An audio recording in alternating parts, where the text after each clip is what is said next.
I want to thank the leaders of the Patriots of East Tennessee for inviting me to share with you the thoughts and the feelings that I've been having for over a year. And I suspect that the reason that you are a member of POET and a half a dozen other Patriot groups is because you have the same thoughts and feelings as I do. And for this reason, I am deeply humbled that I've been afforded this unique privilege to speak to so many fellow patriots. And I sincerely believe that history will record that we are indeed modern-day patriots, no less than our founding fathers, and that we are continuing the ongoing struggle for freedom and liberty that has been going on throughout the history of mankind.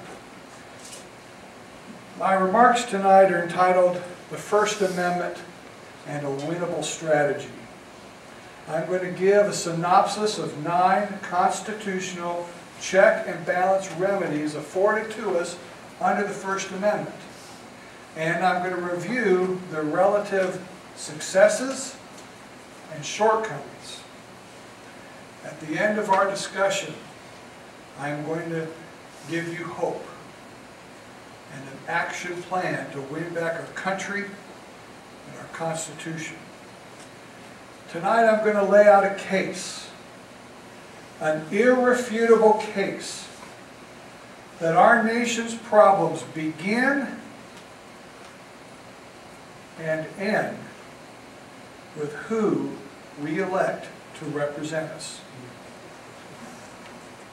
Not only am I going to show that our nation's problems begin with who we elect to represent us, but after reviewing the 9 constitutional remedies afforded to us to win back our country, I'm going to prove that our best option is by electing honorable men and women to represent us.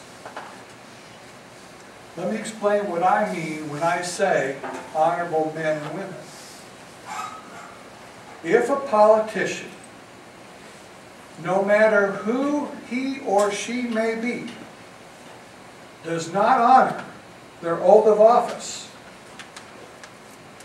and support and defend our Constitution, then by any reasonable definition, they are not honorable. And we must not elect them. For those of you who may believe that the only reason that our country is in the state that it's in today is because of San Francisco electing Nancy Pelosi, or Nevada electing Harry Reid as our senator, or their senator, and that it is because of the liberal parts of our country who are to blame for the mess that we're in today, and not because of our own congressmen and our own senator, 2 senators, then let me just ask just one question. Where is their outrage? Where is the outrage from our elected representatives at every level of government, city, county, state, and federal, if our elected representatives know what we know and see what we see happening to our country, our currency, and our economy, why don't we see them standing up on the front lines defending our Constitution? Do you see our elected representatives standing up and defending our Constitution? No, not Paul. I'm talking about ours. I don't.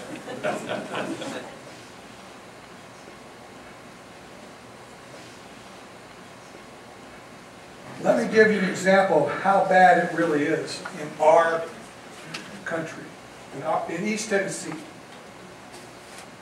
In November, because of what had been happening in our federal government, Citizens for Blount County's Future wrote a letter to our mayor our 21 county commissioners and our county sheriff and invited them and asked them if they would just please sign a midterm affirmation of their oath of office to support and defend our Constitution. They mailed that in November of this year, last year. We heard nothing from them for 2 months. Last week in the January meeting, they were asked again, when can we get your affirmation of your oath of office in writing? And they refused. Our mayor refused. 21 out of 21 county commissioners refused. Our county sheriff refused. Is this a problem unique to just the liberal parts of our country? So, until we understand that you and I are just as responsible for the mess that our country is in today, then in my opinion, we have no hope of saving our country without bloodshed.